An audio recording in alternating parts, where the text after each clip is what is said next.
రాదు. PTI videos ఇంటర్వ్యూలో ముఖ్యమంత్రి చంద్రబాబు దేశంలో పనితీరు బాగోలేని రాష్ట్రాలు కేంద్ర పంపిణీ చేసే పన్నుల వాటాలు అనివార్యంగా అధిక మొత్తం పొందుతున్నాయని, ఫలితంగా మెరుగైన పనితీరు కనబరుస్తున్నటువంటి ఆంధ్రప్రదేశ్ వంటి రాష్ట్రాలు నష్టపోతున్నాయని ముఖ్యమంత్రి చంద్రబాబు పేర్కొన్నారు. ఆదివారం ఆయన పీటీఐ వీడియోస్కి ఇంటర్వ్యూ ఇచ్చారు. వెనుకబడిన రాష్ట్రాలు క్రమక్రమంగా తమను తాము చక్కదిద్దుకోవడం సుపరిమన్నారు. కేంద్రం ఉద్దేశపూర్వకంగా ఎట్లాంటి అన్యాయం చేయాలని భావించదు. వెనుకబాటుతనానికి జనాభా వంటి కొన్ని పారామితులు ఉంటాయి. జనాభా నియంత్రణలో దక్షిణాది రాష్ట్రాలు ముందున్నాయి. సాంకేతిక పరిజ్ఞానం వృద్ధి రేట్లో మెరుగైన పనితీరు కనబరుస్తున్నాయి. దక్షిణాది రాష్ట్రాలు తలసరి ఆదాయం చాలా ఎక్కువగా ఉంది, అందుకే ఆదాయ పంపిణీలో సమస్య ఏర్పడుతుంది.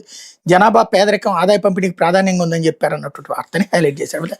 పారిశుద్ధ్య కార్మికుడు నిజాయితీలో కుబేరుడు అంటూ చెత్తలో దొరికిన 20 సవర్ల బంగారం, కిలో వెండి పోలీస్ స్టేషన్లో అప్పగింత.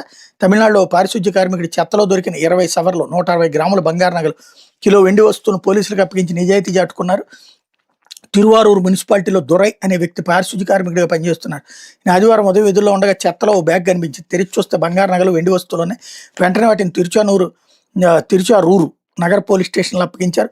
పోలీసులు దర్యాప్తు చేపడితే చెన్నైకి చెందిన రాధాకృష్ణ కుటుంబం తిరువారూరు జిల్లా తిరుత్తైరుపుండిలో బంధువు ఇంట్లో శుభకార్యానికి వచ్చినప్పుడు వెంట తీసుకొచ్చిన 20 సవర్ల బంగారు నగలు, కిలో వెండి వస్తువులు ఉన్న బ్యాగ్ను వాళ్ళు పోగొట్టుకున్న. దీని మీద తిరువారూరు నగర పోలీస్ స్టేషన్లో ఫిర్యాదు చేసే నేపథ్యంలో పోలీసులు రాధాకృష్ణ కుటుంబాన్ని స్టేషన్ పిలిపించి కార్మికుడు దొరై చేతుల మీద నగలను అప్పగించారు. రాధాకృష్ణ తన కుమార్తె వివాహం కోసం కొంచెంగా కూడబెట్టుకున్న నగలు కావడంతో అవి దొరికిన ఆనందంలో ఆయన భార్య కళ్ళు కన్నీటితో నిండిపోయి ఈ దృశ్యాలు చూపర్ల హృదయాన్ని బరువెక్కించాయన్నటువంటి వార్తని హైలైట్ చేశారు.